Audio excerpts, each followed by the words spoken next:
Okay, so welcome back, everyone. This week, I am doing a real-time illustration.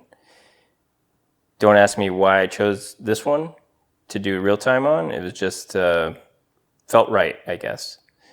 So I am joined by Mr. Sala once again. Hello, thanks for having me. Thank you for agreeing to do this.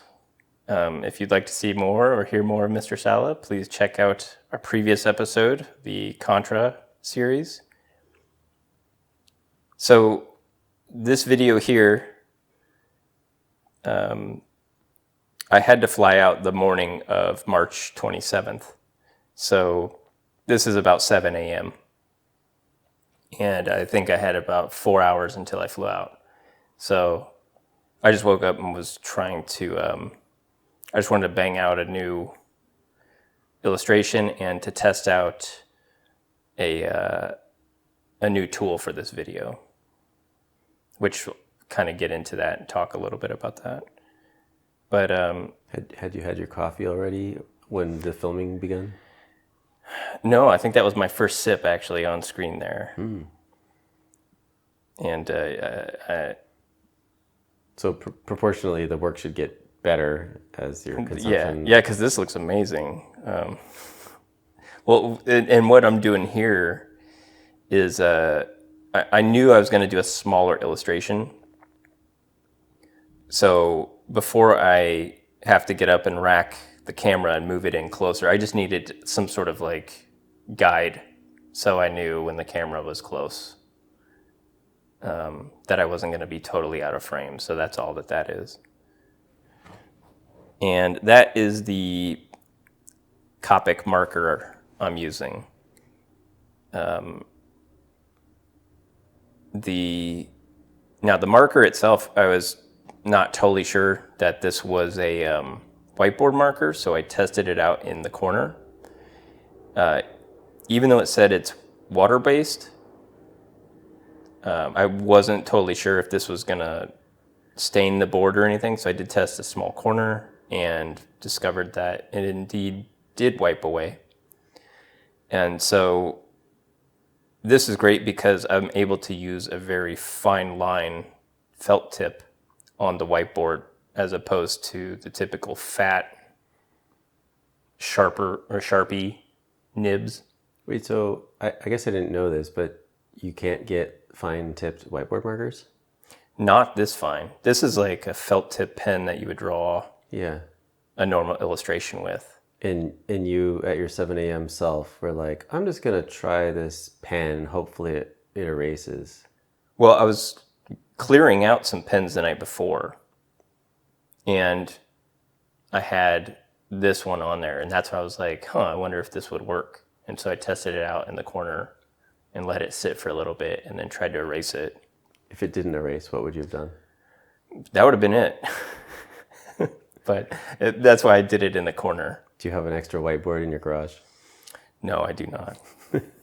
and this, I know you can get rolls of them, but this one with a border and everything it's pretty expensive. So I tried to, if I'm going to do something, test it out in the corner.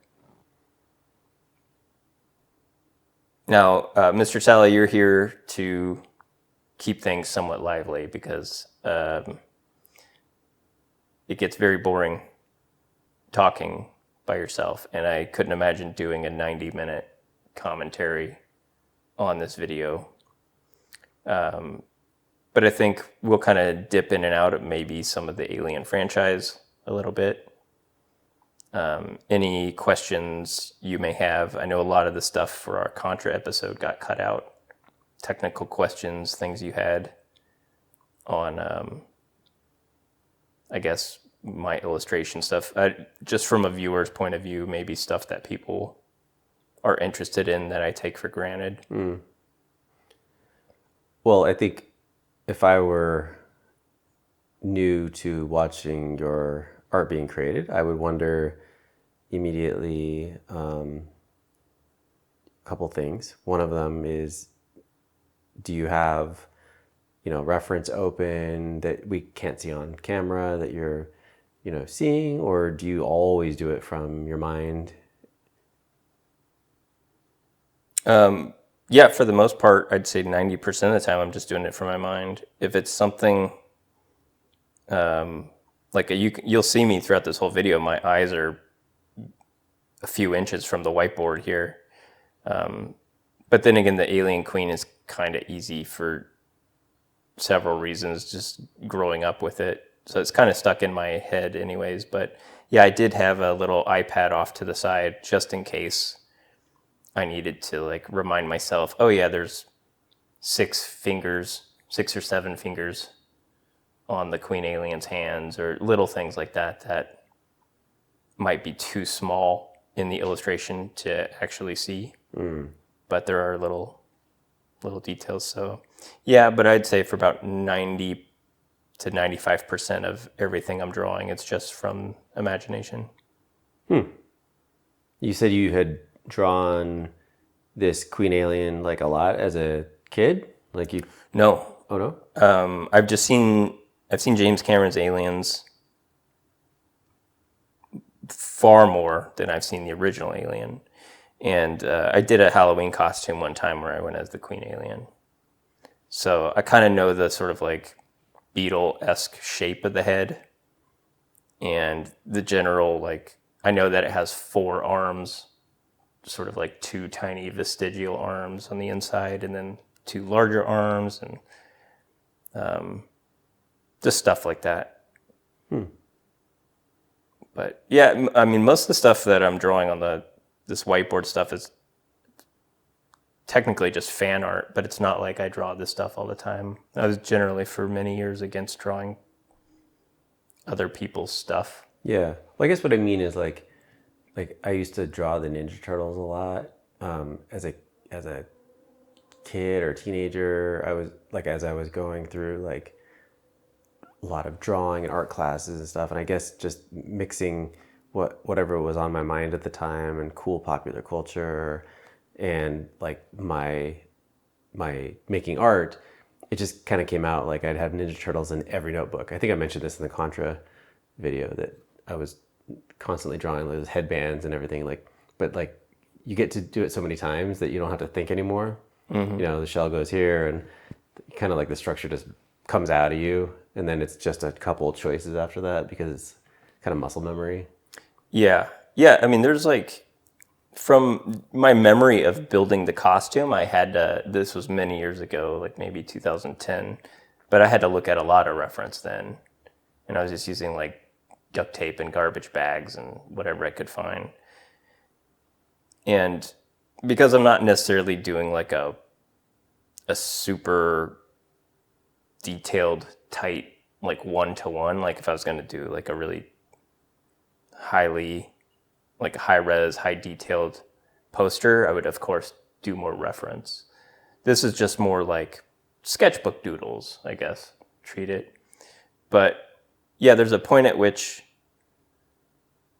there's so much detail that you can just kind of like freeball it and sort of fudge stuff. And then there's like the main little things, like you're saying, like if you get the key little factors right, you can kind of get away with other things maybe not being 100% or just kind of like open to interpretation.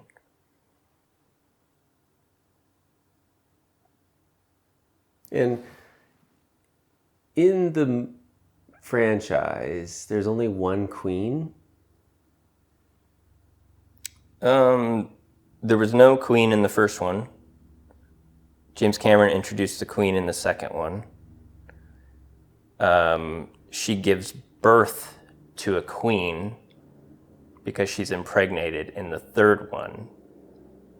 But she jumps off into like a vat of like molten metal and kills herself as the queen bursts from her chest at the end of the third one. So she kills herself in the end of the third one. So there's only like one queen at a time. Pretty much, yeah. It's like a bee colony. And that's what I loved about James Cameron's was, we were talking a little earlier, but there's no aliens without aliens. So obviously, the original script, the film, Ridley Scott, phenomenal film all around. But then, like, the world building James Cameron brought after that, I really, really loved. And he sort of solved that weird little mystery of like facehugger, chest burster. Like, where does the egg come from that the facehugger comes out of? And so in the second one, it's like, well, something's got to be laying these eggs. So then, like, all the colonists that have been abducted in the second one, when she's looking for Newt, she goes down there and there's like that field of They're like all eggs in the rafters, kind of suspended. Yeah. And those are like the sort of soldiers sort of guarding the queen. But to see that like massive alien queen, it was a really cool addition. There was like so much stuff he added to that universe, and I think in a very respectful and loving kind of way. Yeah. He took everything and just naturally seemed to evolve it for the second film. Yeah, I agree. Like it's almost like you don't really need to know that the director's changed or anything like that. It's just sort of like as a franchise, it just worked because you wanted more of it, and they, with restraint, that's the key, I believe, with all good creative process, right? It's like with great amount of restraint, brought a whole bunch of new stuff to life. But there a lot, but still like a lot of respect for the original. Yeah, restraint, respect, yeah. And that was kind of like, for me, that's why the third one, I wasn't taken with it, because like they just threw all that out at the very beginning. Like all the characters from Aliens, the movie part 3 starts and they're all dead. So it just kind of like... Are you supposed to say like spoiler alert before you say that? No. If you have not seen the Alien film by this point... 1979. Like, yeah, I mean, what is it? The 4th, 5th, 6th, 7th... The 8th one is coming out this year? Romulus? You looking forward to it? Yeah. I had mixed feelings on like Prometheus and Covenant, even though Ridley Scott was doing both of those. I was like, there's cool stuff about each, but I think it's time to like maybe see what another director brings to the table. So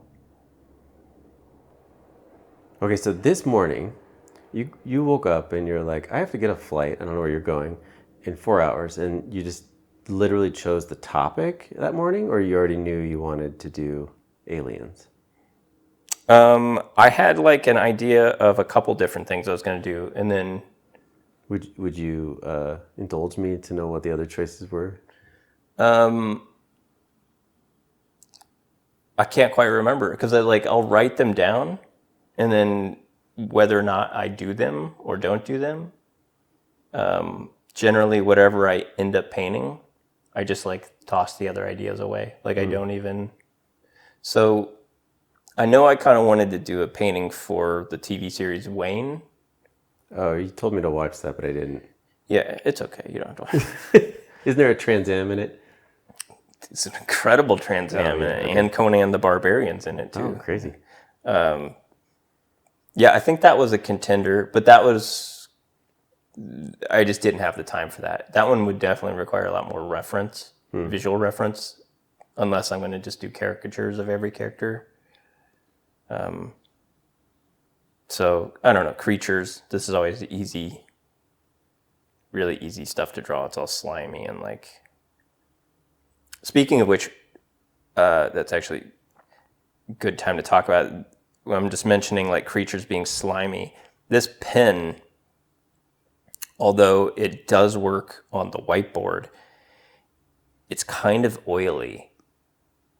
So if I were to draw something with a whiteboard Sharpie, I could just take my finger and like wipe it clean away. This, you can kind of see little blobs here right next to the pen tip. It smears. So if I try to erase it with my hand, like that was a really happy accident. As I was working with this, I was like, oh, okay, this number one, I'm kind of like frustrated here because when you expect it to erase and all of a sudden it just smears, it's hard not to get frustrated when you're doing a live drawing, like unplanned, because in some ways it's like, oh, I just screwed the image up. But then you have to, in the moment, try to like course correct and use it to the image or to the benefit of the image. And I actually found the little sort of like smeariness. I was like, oh, this is pretty cool. It kind of adds to the muddiness and the sliminess of the character. So especially when I get around to the image a little later, I really start using the smear to the benefit of the image. But it was a pretty cool little aside to this tool. So it's just each tool has its own quirks. Well, we know who makes the best stationery and pens, don't we? Copic? Japanese. Oh, the Japanese. It's like, is this? Am I trying to get a brand deal out of this? Yeah. It's just nice to have like a really fine line tool. Yeah. So you did. So again, waking up this morning, you kind of knew you had a short list. You picked Alien on the spot. You look at your watch. You're like, okay, I got 4 hours. I can bang this out. And then, did you already know you wanted to use this new tool, or was that a choice on the morning of also? No, I kind of knew the night before. I did a little test in the corner. Okay. And wiped it away, and it wiped away just fine. It didn't smear or anything. But I was also using like spray. Yeah. And paper towel, so it wiped away clean. So I knew, okay, whatever painting I'm going to do tomorrow, I'm going to wake up and I'm going to use this tool. And just what you see is me struggling with a brand new tool for the first time and basically learning the ropes of it.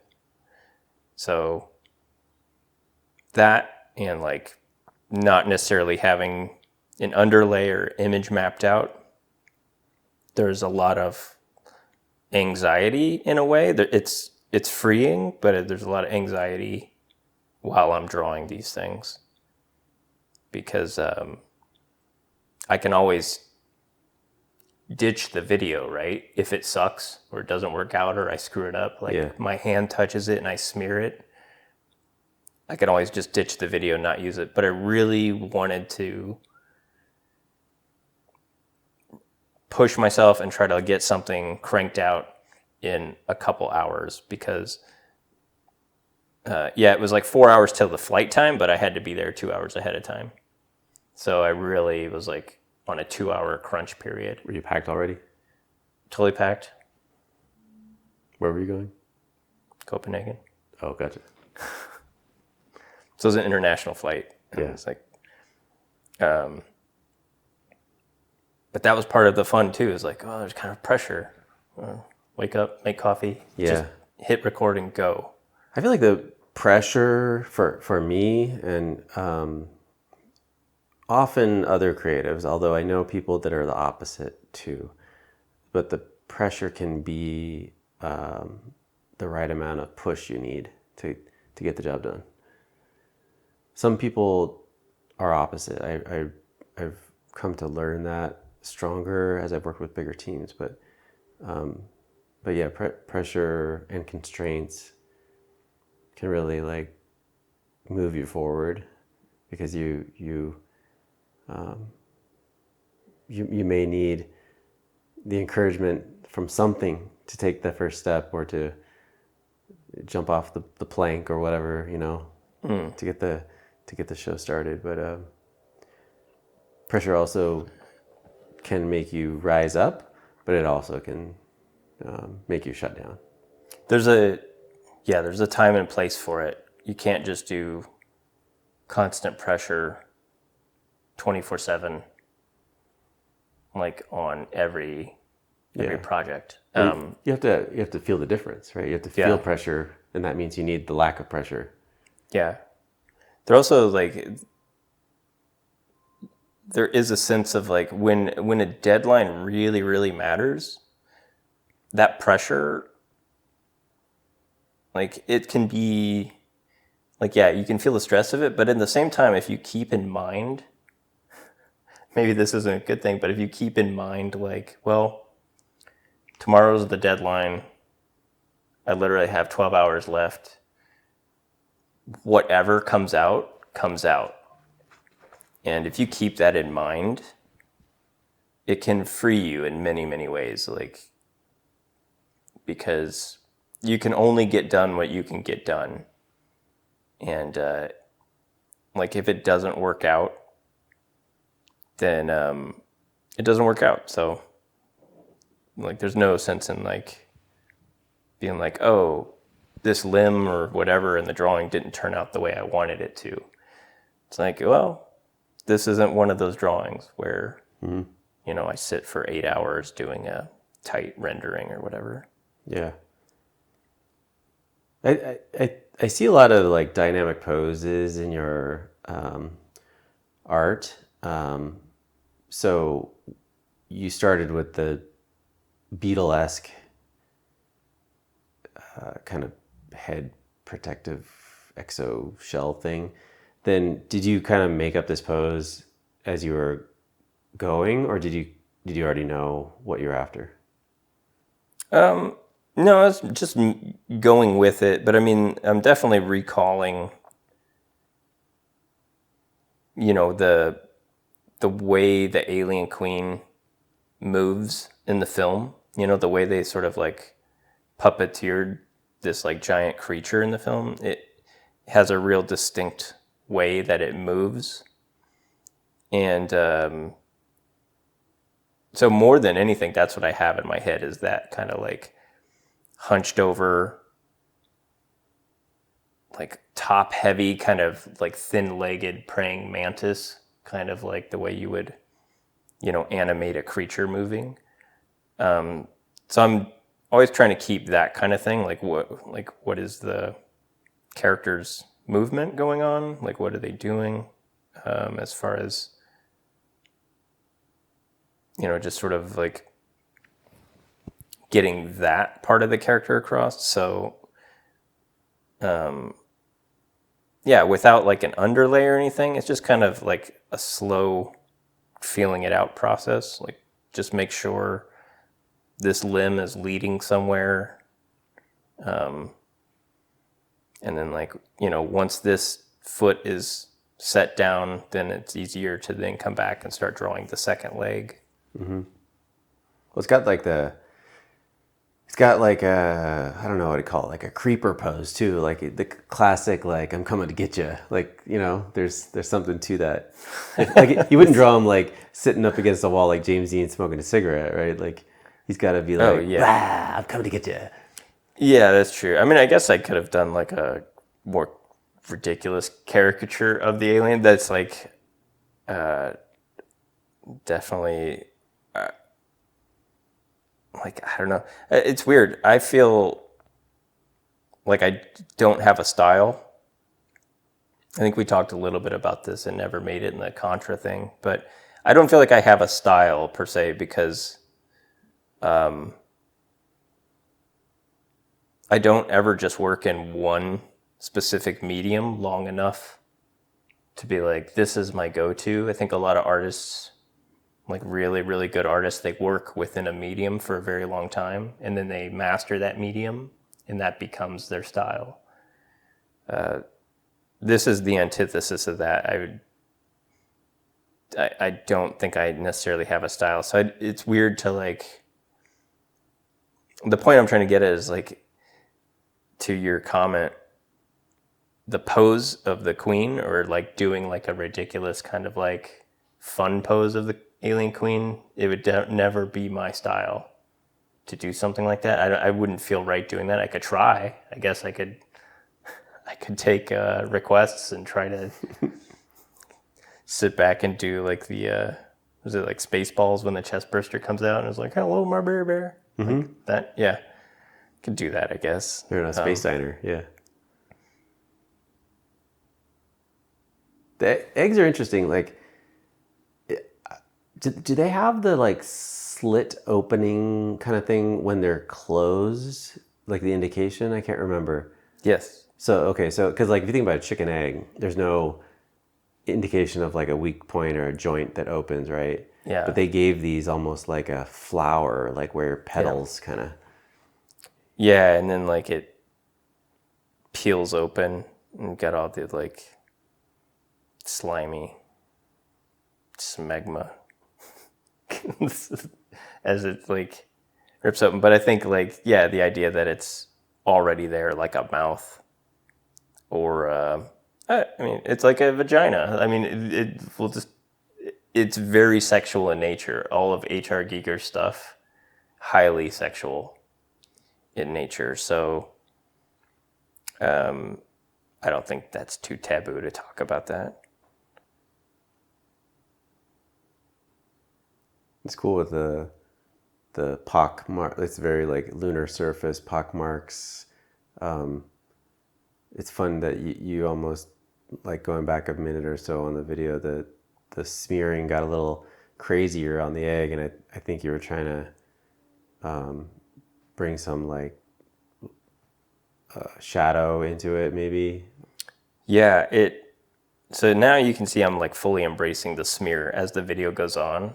I really start like, oh, okay, well, it gives me like gray tone because it's very hard to get a mid-tone with whiteboard ink because it'll usually dry, but when it dries, it's like a solid black. So you can't get a 20% gray, or it's very hard to shade. You can thank the Japanese for that. Yes, thank you. Is it domo arigato? Yeah. Is that okay? So what is that? A cluster of eggs, or is this just a close up of the petals kind of folded on one? This is a second egg in the foreground. Oh, foreground. Okay. Yep. And as the image goes on, there will be just like a field of eggs.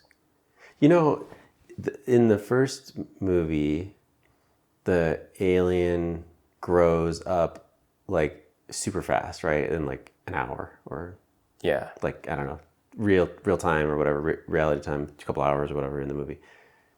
And I was thinking like anything that like that can grow that fast would have like an enormous appetite. So there's not a lot of, I mean, they feed on the humans, I guess, but there's no like Costco stock refrigerator. Like you don't see them, like they're not eating all the time. I assume they require a lot more caloric intake because the indication of like growing that fast. Yeah. Although they've never shown the natural life cycle of an alien. Like maybe they only technically lived for a few days. Like a bug, it's all Yeah. perspective. Yeah. Like it's, I mean, you know, whether or not that would be interesting to see that or not, but because it accelerates growth so fast, yeah, you imagine this thing probably only lives for a little bit of time. So it goes through like all the hormone changes, all the anger, all the teenage years really quick. Yeah, I mean, like you got acid for blood, so this thing's like Yeah. probably in some way or another just like slowly eating itself. So it's like angry. Yeah. It's like, Oh, yeah. it's discomfort. It's like basically like if you have a rock in your shoe and you haven't bothered to take it off yet, like every step you're just like, damn it. You know, like, and then it builds up this animosity, and then, you know, lo and behold, you might let it out on someone randomly on the street or whatever, like yelling at somebody. It just depends how much that stone got to you. Yeah. Well, I wonder like if you look at like aliens, all the colonists that go missing, and I can't remember specifically off the top of my head if it was like a month or how long it was, you know, because they go out and they find basically the derelict ship from the first film. And then more of those little face huggers infect the colonists. They bring them back, and then it spreads. And that seems like if they had just been like left alone, then it seems like the aliens probably would have died off. I mean, the queen was still there laying eggs, I guess, but I don't know. You'd have to like really do a deep dive and map it out. Well, that's an interesting thing. Like that's getting really deep, but then that's almost saying, if you take that a little further, you're almost saying that it was humans meddling with the universe that caused another grief point, right? If they would have just not done that, not gone and tried to colonize a place or mined a place or whatever. Terraforming, yeah. And then, but it always comes down to like the corporate, they knew something was there and sent them there. Yeah. Well, we talked about this. There's like the sleazy 80s bad guy. I forget, I don't know the actor's name, but Paul Reiser. Paul Reiser. But he's like the slick guy. Is like, just bring the stuff back, like whatever, and he's like scheming in the background. There's like him, he's got to have done a bunch of 80s movies where he's like a slick guy like that. But there's a whole bunch of those guys in the 80s. There's like the guy in the RoboCop, and like there's just all these like schemy bad guys. Well, they still exist today.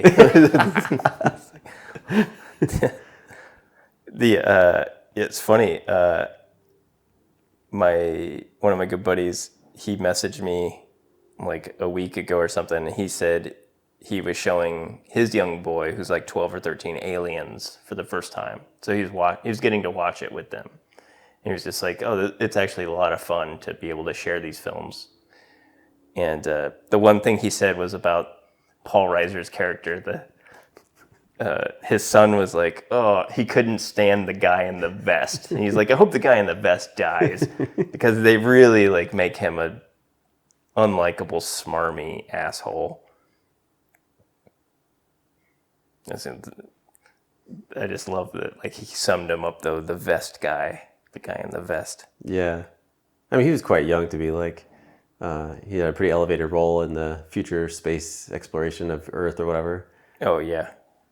So, in this lore, is this the only alien species that humans have encountered? No, the Marines in Aliens, they mention, they're asking, is it going to be another bug hunt? So they've clearly run into some kind of like large bug or something, but the alien was not what they expected. Yeah. And they even called it a xenomorph, which is like actually not the name of the alien. It was a mislabeled thing, I guess, from what they had a term, xenomorph. But that was like describing something else. It was not describing the aliens that they encountered. Maybe I'm getting that wrong, but like that's what I remember. Because big picture, if Earthlings were to find aliens of any kind, bad, good, bug, not, mean, whatever, I mean that's huge, right? Like that's like we found life forms, but it's not played up that way. It's actually different. It's like keep on mining, bring back the profits, and then send some combative space marines or whatever. But it's not like, oh my God, we've discovered life. So there's that piece is glazed over. So it's almost assumed then that humans have encountered life, or they just don't play into that because it doesn't work with the story. Well, there was enough interest in the corporate in Weyland-Yutani, like that corporation, there was enough interest there. So that would tell me, aside from artificial life that they've created, that they haven't encountered anything like this.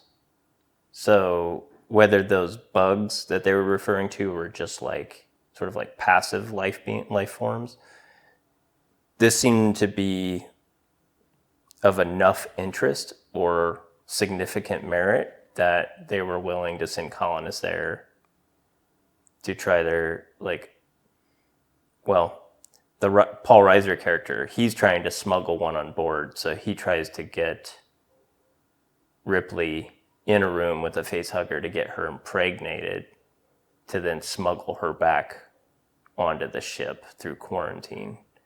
So there's interest there to study this life form for whatever reason. So I would say no, they probably haven't encountered anything. Probably the beauty industry, to make the perfect red lipstick out of alien shell. It'd be green lipstick. Whatever.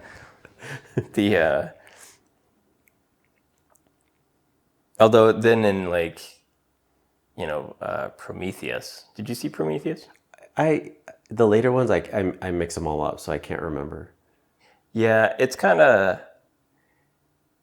a weird one. It's interesting on its own merit because it's it's definitely dipping its toe into the universe of Alien, but then they kind of wanted to do their own thing with it, and they're trying to say it's trying to establish some origins while dancing around anything solid as far as where the aliens came from. But there's beings in that one where they're 7 foot tall, white, kind of marble-esque looking humanoid creatures. Oh, maybe I haven't seen that one. Right. Yeah, and then there's this black ooze. To bring it back to Ninja Turtles, Secret of the Ooze, this black ooze infects people, and then it starts changing them. So some worms touch this black ooze, and those worms become these vicious snake-like things, or That's a Miyazaki trope. Oh, is it? The black ooze that once you get touched. Oh, from Mononoke? Yeah. Yeah, it's kind of like that. It's like a black liquid tar. But it's pure, it's kind of pure evil or whatever. Yeah. In different incarnations. Yeah, they use it as this vehicle to and then throughout the film it kind of goes through several different life cycles until at the very end you kind of end up with a white kind of creature that looks like an alien. But they're kind of saying that's not an alien. It kind of looks like it's. It was kind of it was an okay film. Okay. But I think more people wanted it to be more directly tied into Alien than it ended up being. Yeah.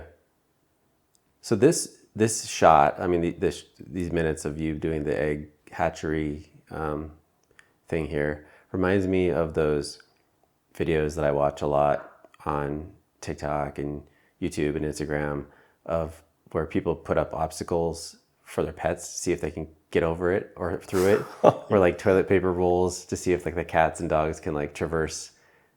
Because they have 4 legs, it's harder, right? Yeah. And to know where their legs are at any given time, but it's amazing how some of the animals can just literally glide through this minefield of stuff and not knock anything over. Yeah. And other fat animals or whatever, they're food, burp, But anyway, it'd be hard to remember, where your feet are at all times, I think, for the queen. So you might end up stepping on one of your babies. I don't know. It seems like a very tight egg field. Yeah, I don't think she minds. It's if one egg gets crunched, that's, yeah. Then again, in the film, she did react pretty violently when Sigourney Weaver, Ripley, held the flamethrower next to one of the eggs. Mm-hmm. So, yeah, I guess every egg is precious.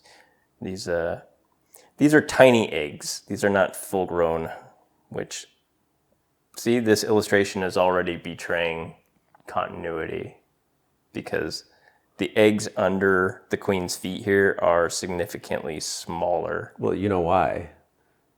It's the same reason why Cadbury cream eggs are smaller. It's shrinkflation. Shrinkflation. It's how the package size gets smaller and the price stays the same. Yes. Yeah, you're actually a victim. You don't even know it. Yeah. Yeah, it's also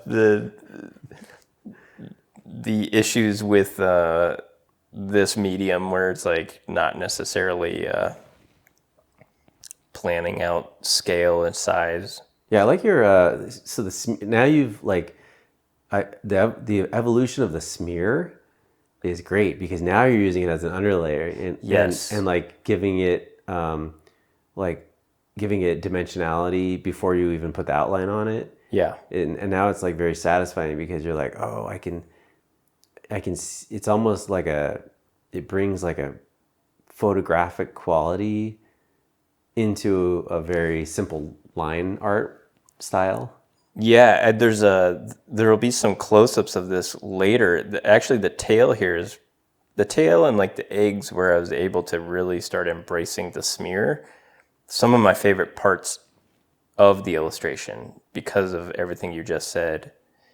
And I haven't used this tool since, but I'm quite excited to use it because of the results that I want to use it to sort of like use that smear and bring about a little more of a painterly look to things. Like you'll see in some of the close-ups towards the end, the tail does mimic. It almost looks like almost like an oil painting, like a monotone oil painting in some aspects. And yeah, I was really shocked at how it just kind of stayed wet. Like it does dry a little bit, but it never seemed to fully dry on the whiteboard. I'm probably going to end up with like finger cancer or something though. Like, but you can see how it just keeps smearing. And I tried to I tried to clean it off and it just kept smearing more. And I was like, okay, well, at some point you can't fight it. So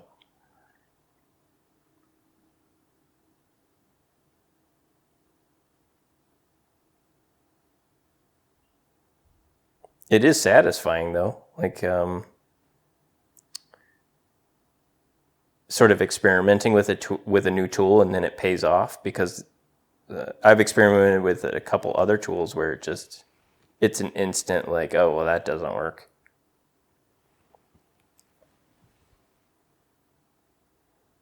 Well, yeah, it looks like you're like having fun, but I could see the evolution. It's funny to see it live because you hadn't planned on it, and you're kind of like, okay, I can't stop. I just need to go. But you're almost like what was an annoyance became like now a positive. Like you turned the paradigm a little bit. Yeah. I think that's kind of a small lesson I've learned over doing the whiteboard series so far. There's generally a point where I'll either say F it and just like stop the camera and destroy the painting. Most of the time I can work through an image and walk away with something. So I rarely will kill a video, but sometimes if I'm 45 minutes in and I feel like every step of the way, either the paint or the brush or something, or just the image itself isn't working, that's a lesson in and of itself. It's like not everything works. There's a good lesson to sort of like push through that I've learned, where it's like keep pushing through the image even though it doesn't feel like it's working, and all of a sudden what feels like 45 minutes of a wasted image clicks in the final 10 minutes, and it's like, oh man, that would have sucked if I turned the camera off. Sometimes I'll start sweating profusely, which you can't quite see on camera because it's only self-imposed, where I'm trying to paint something generally in about an hour. Sometimes they go for 90 minutes or something, but knowing the camera is on, it's not the same as just painting freestyle with no one watching. Just I actually haven't done that in a while, and I should do that just to reset, so it's not just feeling like I'm painting for the video. Like, there's still enjoyment to be had in these things, and only doing it for a YouTube edit, it's 50-50. It starts to like remove the enjoyment of it, but then again, I think I'm about 60 videos in now with this series. Like, so there's something, that it's good, but I should be doing more freestyle painting without the camera on just to keep enjoying it. We could get some low-cost sensors and, for instance, apply 1 to track your heart rate and 2 to your armpit to measure moisture. And then live on the video, you could have like gauges on the side, like a dashboard. And then you could have everyone see, like, if you do start sweating, you'll have like a sweaty armpit monitor. The needle will go up, heart rate will raise. And then I can sell scratch and sniff stickers. And it's like, did you ever see that John Waters film Polyester? Yes. When the movie came out in theaters, they gave you a scratch and sniff card. Yeah. And it just had numbers. And yeah. I think I went to a redo and they gave those out again. They made them again and gave them out. When it was released on DVD, I bought the DVD and it came with it. So it was like, oh, cool. They reissued it as well for the DVD release. And that's all to be like, oh, what's my pits at today? How bad am I? But it would actually be cool. I'd love to actually see my heart rate. Yeah. As far as... Well, like a Apple Watch or something like that could give you that.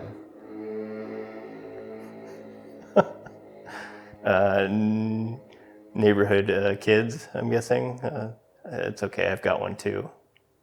He's always revving his motorcycle. Yeah. But it would be cool to see the heart rate go up.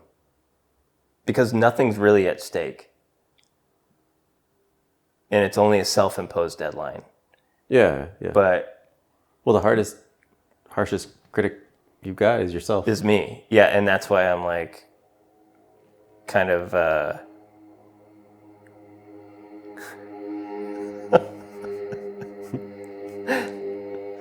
We're recording here. Hey.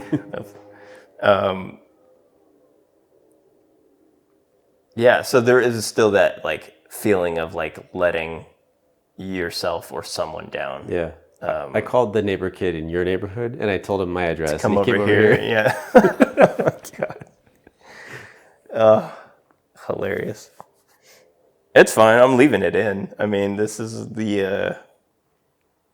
that's just how it goes. It's like real life. Yeah, it's real life. Here's more eggs. They're not all going to make it because there's a big foot that's about to hit them, but whatever. So at this point, I'm just using fingerprint smears to give suggested eggs in a foggy, like in the distance. Yeah, but that's great. I mean, like that is really smart, and it is, technically speaking, it gives you a haunting. Like it's by holding back more, you make the viewer imagine more. Instead of like rendering everything, and plus the outline is all the same line width because you're using this pen, that kind of thing. But yeah, I think it's really, really like the smartest choice here because it gives like I remember them being in a foggy bay, and like it brings that sort of thing to life.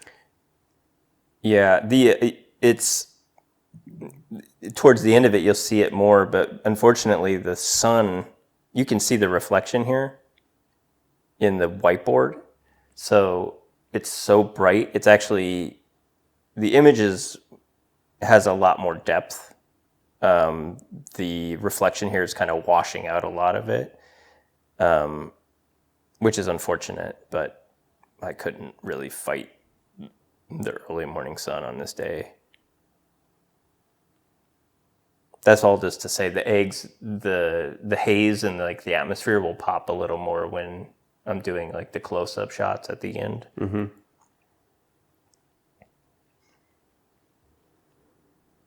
Yeah, I love the films have a really satisfying like technology thing portrayed, a visual of the technology. Like I was telling you about how much I love the screens and CRT monitors, and there's like one of the computer sequences in the first movie has like this awesome sort of like grid, like that sort of perspective grid outrun aesthetic kind of thing on screen, green text on black screen, the classic like super cool retro tech that's like really back now. And the movie does such a good job of like being so inspired by like Kubrick's 2001 and Star Wars, and like people to up the game really quick.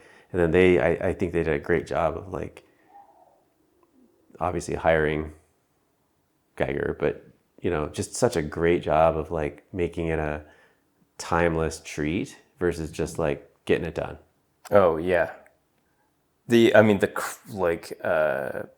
think we were just watching a clip a little bit of Alien of the CRT monitor. The crunchy sound effects though, the like crank, crank, crank, crank, crank, like an old printer, and just like the old monitor sound of like it's really good. Like the sound design in all these films has always been incredible as well. And like you're just talking about like Giger stuff. I'm sure most people have seen that, but all the behind the scenes stuff with him on set, where he was actually able to like go in and help sculpt and like paint the stuff. That's super rare. You just don't see like, obviously they were drawn to his paintings and his work, but then to like bring him on board and allow him to be sort of art directing and actually sculpting and physically painting the set too. That's like really, really rare to see. I don't think that would happen today. So it's like there's definitely something there with the power Ridley Scott had, I think, over the image on set.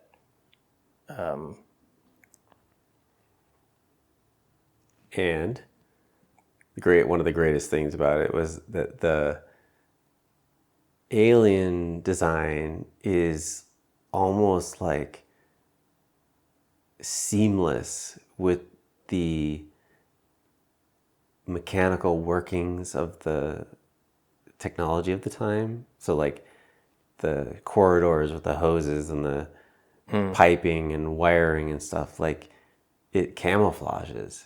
Yeah, oh yeah. Amongst that, it's like such a cool aesthetic. Usually an alien would juxtapose against that type of thing, right? A manufactured like Grainger, Home Depot aesthetic or something. But like in this case, it like really like, it's like, it makes it creepier in a way. Mm-hmm.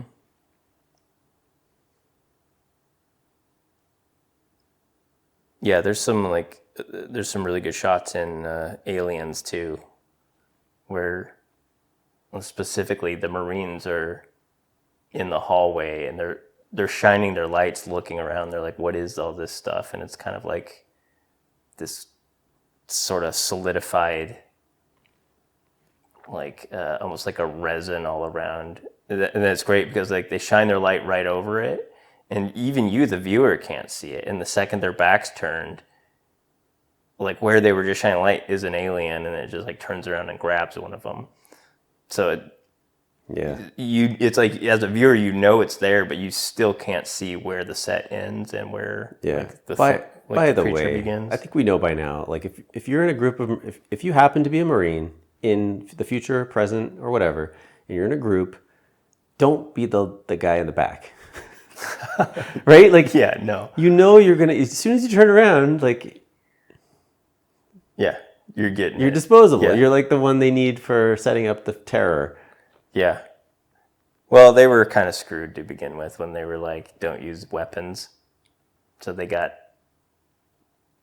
all their weaponry taken away from them, like because they were under a reactor.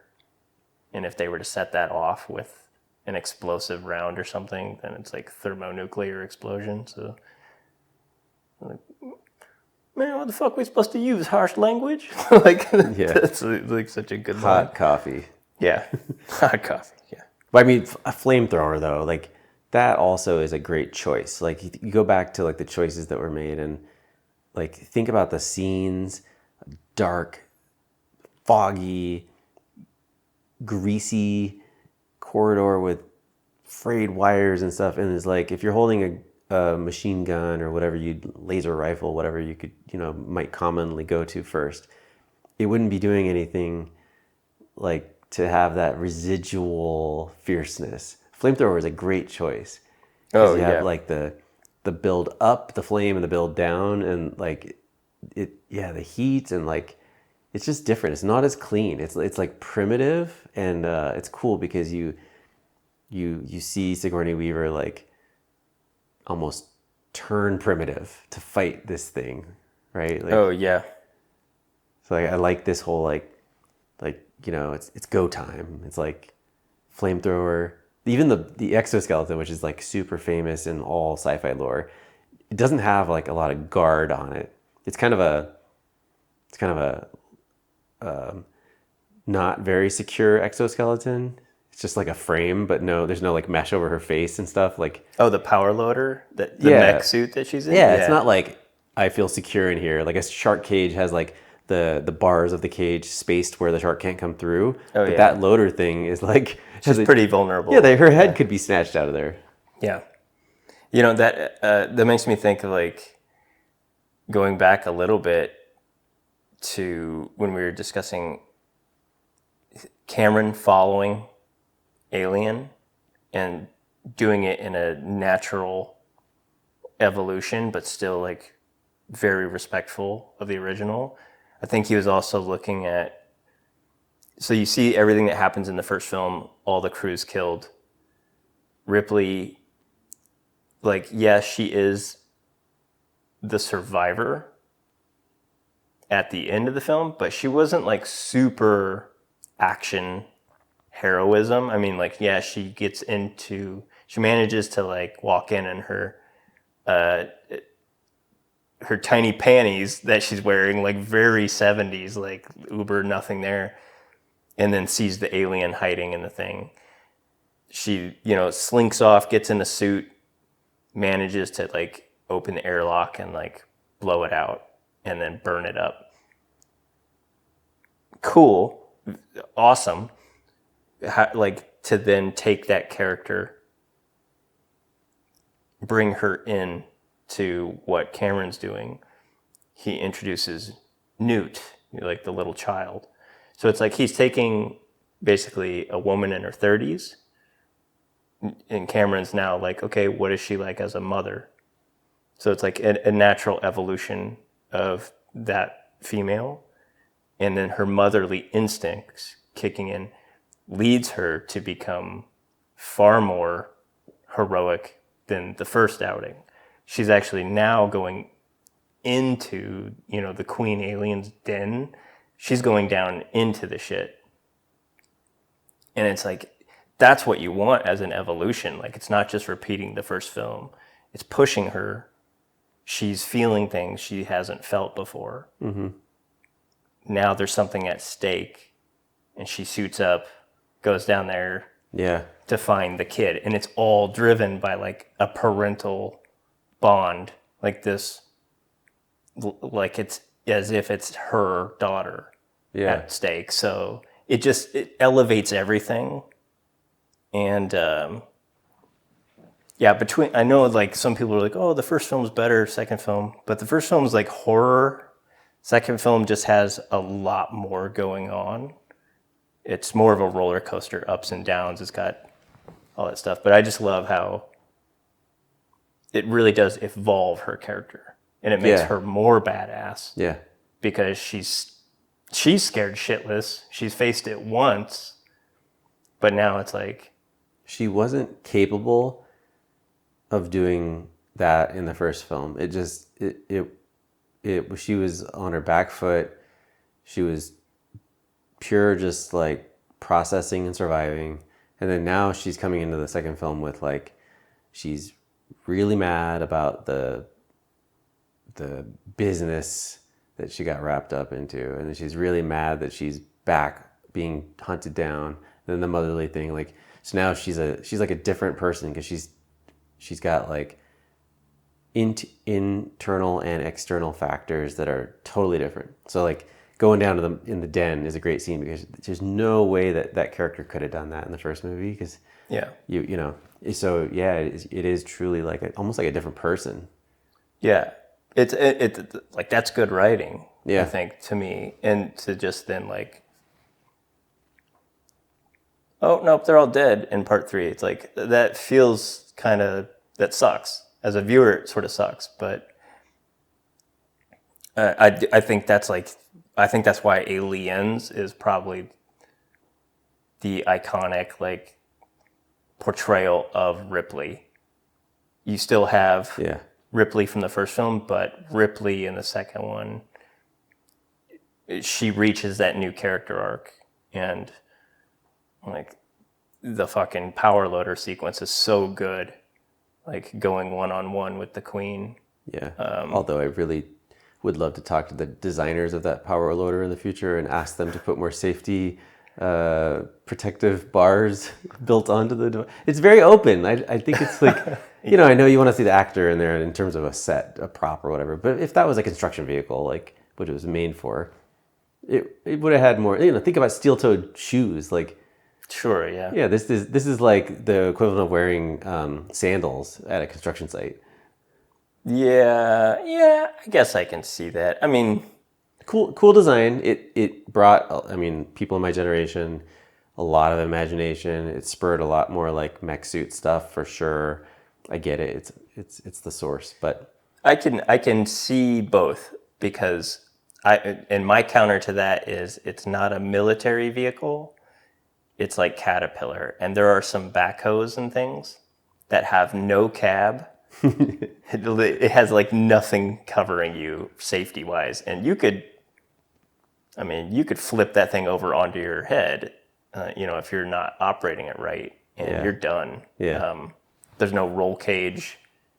Some of them, as like you get up, but that's where I'm like, okay, Yeah, they bought the base model. Like, yeah, whatever. It's a bunch of space miners. yeah, sure. Yeah, I mean, like, and this is like obviously it's pretty common knowledge at this point how they pulled that off, like the loader and everything.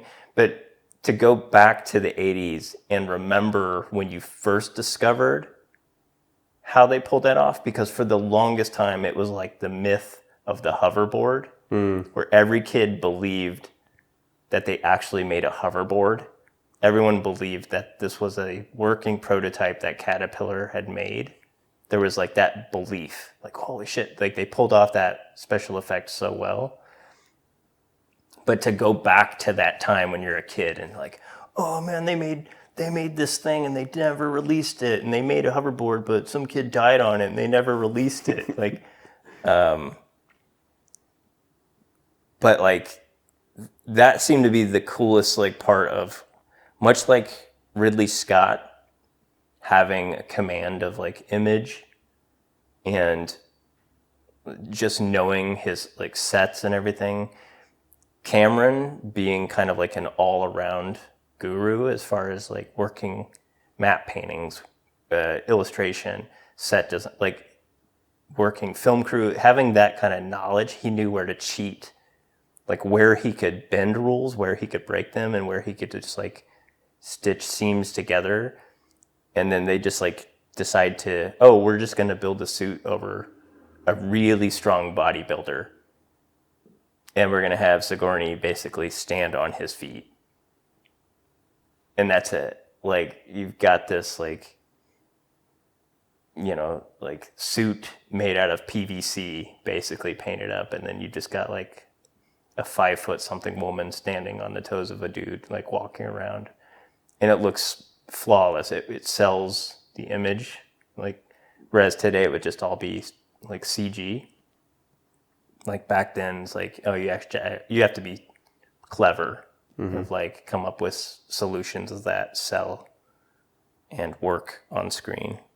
We while we were chatting about stuff, you did a whole airbrushing thing, and then your cleaning lady came over with the feather duster and did some cleaning, some dusting. some dusting of the whiteboard. Yeah. Do you want to talk about like how you're using those tools to bring, I assume, depth and shading, but whatever else you're intending to bring?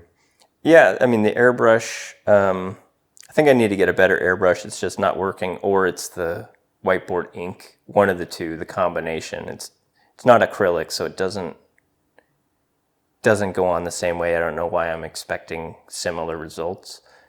Since the whiteboard ink dries so fast due to the alcohol in it, it just evaporates, so the mist is never as thick or as dark as I'd like it to go on, so it usually takes a while. Yeah, for adding a little, it's as close as I can get to adding midtones. So to then like basically do the line work and then come in and try to punch up as much of the contrast as possible. What are you using there? This is a little like pipette, sort of like siphon that comes with my bottles of ink. So the little pilot bottles, the little Japanese bottles I order, it comes with these little pipettes, so you can like siphon it out and put it into another tiny vessel. It's just a nice little sharp edge on it. It allows me to kind of come in and sort of scratch or etch in or etch away some of the paint, just to get some highlights here and there.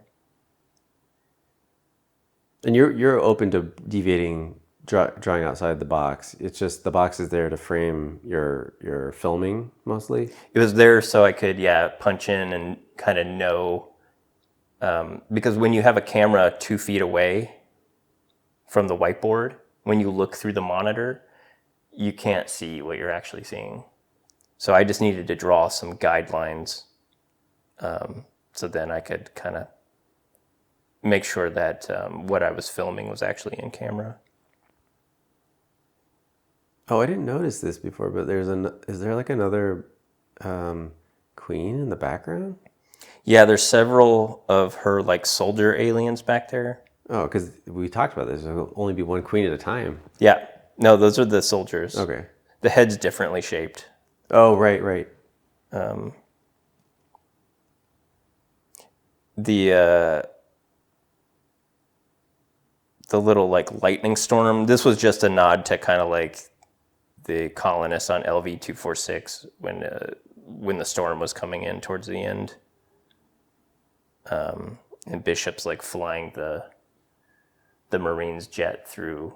Oh, when it's wobbling on fishing line or whatever, like. Yeah, but I mean, like, it looks so badass when that reactor core is kind of like falling apart, and just like the electricity firing off that, also in like the atmosphere and the sky and stuff, is so cool. So that's why there's a lightning bolt there, not just for the heck of it.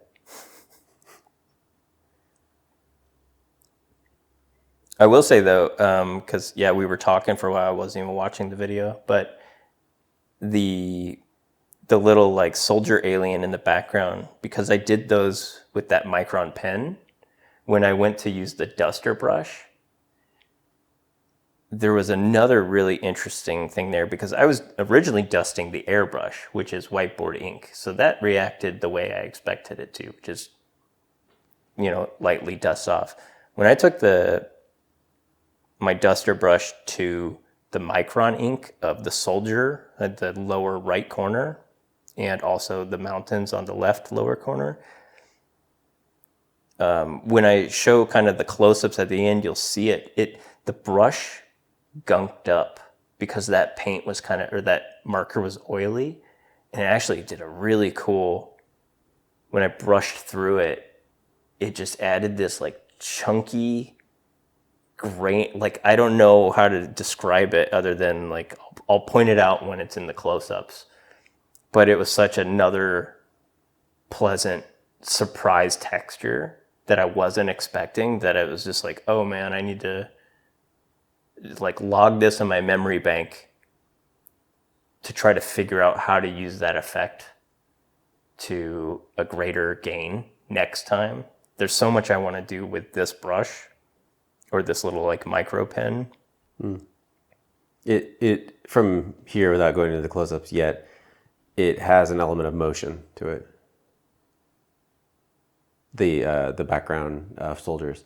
Sorry, I can't see them on the screen right now. But back to like what you're talking about, smear. Maybe the result I'm seeing from this distant shot on them, even though it's not in shot right now, it looks like it's in motion, which is great. It's like the way there's mastery in making a stationary thing look like it's in motion, and there's something that works really well with that. Well, there's the motion. I totally see what you're saying. What I'm talking about, which you can only see in the close-ups, is it almost adds like the chunkiness mixed with the brush or something. It adds this level of grain and almost like debris in the air that I was like, oh, that's not just like a motion line.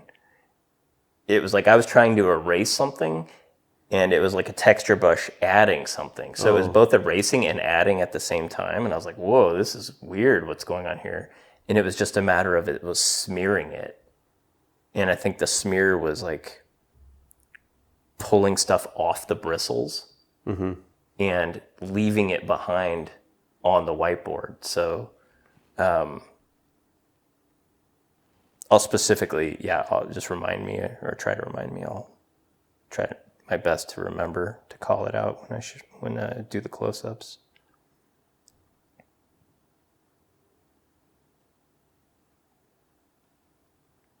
So what's going on in your head at this point? Because it looks like, you know, the way you call it, you've got control over the drawing. It feels like it, at least.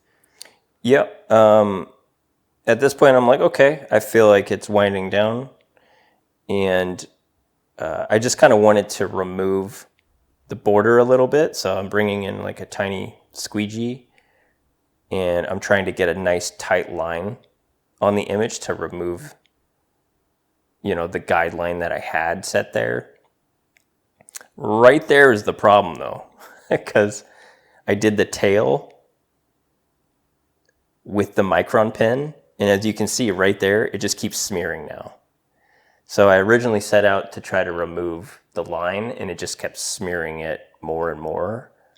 And so I was like, okay, it's a good example of like, I thought it was going to work one way, and then like it didn't go as I planned it. So I was like, okay, I just try my best to like work with what's there, and try not to plan it so much. Because I end up coming back in and actually adding black lines back in, because I was like, well, the smear kind of bothered me.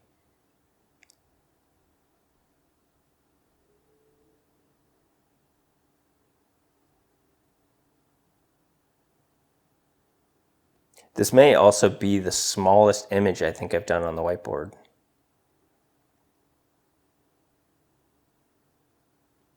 Because generally they're pretty big. I feel like I don't see them where this feels like a movie poster where it's got like edges, and I feel like you do a lot of stuff to avoid edges, like blend out to the abyss, or just use the space, like let it breathe. This one feels like it's a movie poster. Yeah, okay. Like meaning that it has borders. Yeah. It was also like the nature of that pen, because it allows me to do such smaller detail. I'm able to kind of get tighter line work, which allows me to basically downsize the image, because that brush I'm working with right here, most of the time, you know, it lays down a pretty thick line. So there's no way I could have done this alien queen with like brushes like this. Yeah. It would have been a real pain in the ass. Did the eggs have that texture? I don't remember the like close up of the eggs. Yeah, it kind of has a sort of like fleshy. Like the lunar surface acne kind of thing. Does it have like that sort of texture going on? Yeah, let's see here. I've got an iPad open. Let me try to.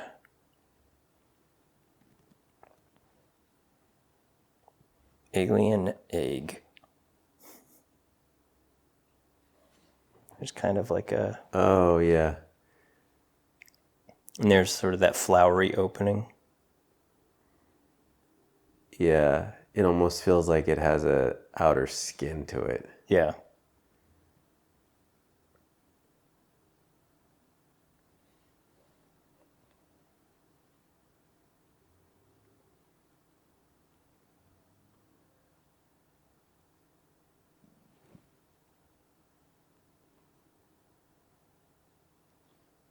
Yeah, it's pretty slimy. We're looking at a image on the Science and Industry Museum, their webpage. I guess they have one of the eggs from the 79 film.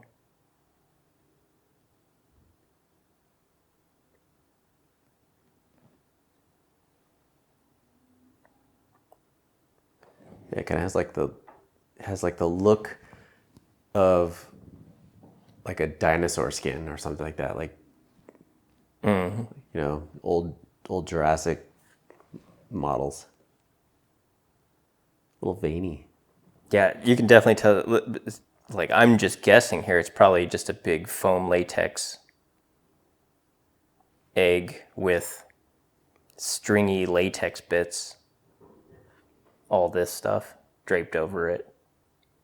They probably just dried a bunch of like liquid latex, peeled it off, those stringy bits, and just laid it on there. Although you were talking about the shredded condoms being used for the jaw tendons. Oh yeah, so jaw tendons. One of my favorite parts is when it opens its mouth. Yeah. Right? Like, and that, I mean, that's like just sheer terror, you know, like imagine staring at that thing. But then, yeah, I read somewhere that it was like, to get what are the tendons or whatever that is, the connective tissue, because they actually, you could see them, like, you know, when you stretch a balloon or something rubbery, it like lengthens in one direction, but it narrows in another because it's like moving the material, you know, and you could see that. Like, I feel like you could see them narrowing as it opens wider. Yeah. It was just so cool. But yeah, it was. I read it was prop wise, it was built out of shredded condoms. It's awesome. I mean, it was such a. I mean, I remember those scenes really well. It's like scary. Well, it definitely helps sell it too. That like the guy they got was like he was like 6 foot something. He was just like a really tiny. I think he was a ballet dancer or something, but just like a really, really tiny frame dude. And then they just like fit him into that suit. And then you juxtapose that with Predator, where the original Predator was Jean-Claude Van Damme. Do you know that? No, I didn't know that. Yeah. Really? Yeah. There's actual like video footage of him before they changed the design. He signed the deal and he's like, it's hilarious. I'm gonna be the military dude. And he shows up and he's like, put this suit on. It's hilarious, man. You got to see some of the images, but you can see my framing here did not quite work. Oh, here's the signature. Okay, so this is it. Does this mean that you have control over the artwork now? Yes, at this point, I feel like I'm totally done with it, even though I continue to work on it. Just adding those lines back in because it felt, I don't know, I felt like, you know, I tried to clear them away with the squeegee and it smeared it. So I feel like it just made the image messier. And this is just me trying to have some semblance of control over it once again, like give it a nice border.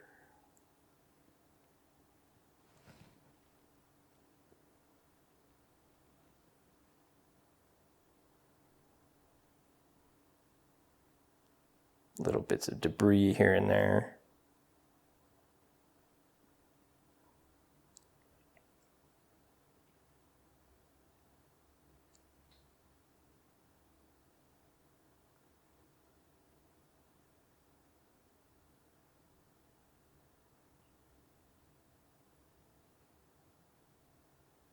Yeah, it's really weird, like what you feel as you're doing it. Like why I felt like it needed to have a little more on the base there. But it's best not to like try to overanalyze or overthink that. Me wearing my dad pajamas. It is quite small. Here we go. So that, there will be a shot of that alien in the background. I'll point him out. I mean, I really like doing these close-ups just because you don't see this, even in like the video, you don't see the actual grain. Like, oh yeah, all that chunky stuff. Look at this chunky stuff. See this? You can't see that in the video. It had this like weird debris around him. And I love that you can see my fingerprints. You can actually see the lines in my fingerprints if you're looking like at some of this stuff here where I was smearing it.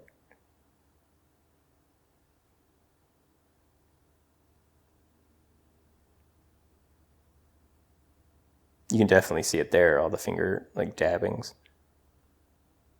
Make sure I got those tendons. There's 6 fingers there. You can count them.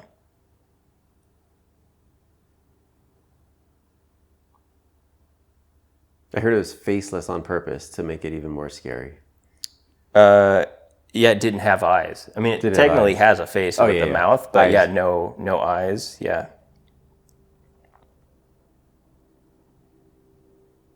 There were some designs that had like kind of a smoky translucency, and you can sort of see a skull under it. It's not as scary though.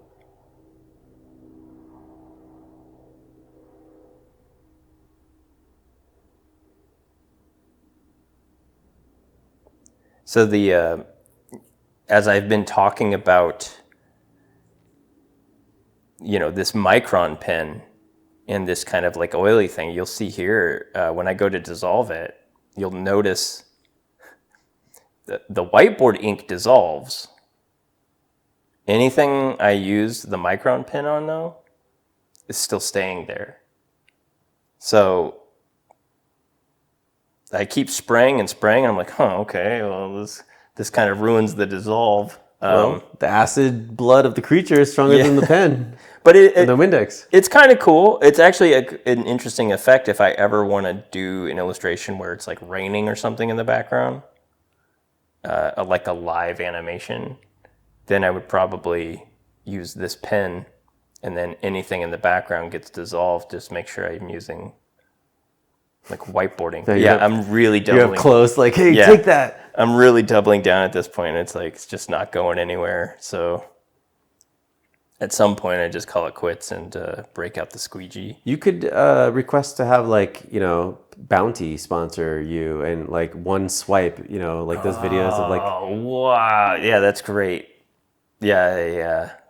See, the cheap Bounty, paper towel is going to smear it across the whiteboard. But is it truly the quicker picker-upper? Yeah. Bounty, man. One swipe and it's gone. You're ready to do the next drawing. It's like, sure, it picks up spilled mom's rosé all day wine off the ground, but like, can it actually look at this smearing. Oh, I was going to say like my favorite, like if your tools are characters, my favorite characters on set now. Like, Squeegee, good to see you. Yeah, I didn't get to use it for... I know, he was very lonely. Like, he was like waiting, like, I hope they call me. But sometimes on the bigger images it works. I would have probably destroyed the image if I was trying to use it on that one. Sad. Don't say that in front of Squeegee. You'll hurt his feelings. Well, that's it. That was an hour and 25 minutes. Thanks so much for watching. Thank you, Mr. Sala. You're very welcome. Thanks for having me. Yeah. Thank you guys for watching. If you actually watched this whole thing, let me know in the comments because that's pretty incredible if you watched it. Hopefully this finds a new audience beyond my subscribers. And let me know where you came from and how you found this. And happy Alien Day and 45th anniversary to all the Alien fans out there. Hope you enjoyed this. Thanks for watching.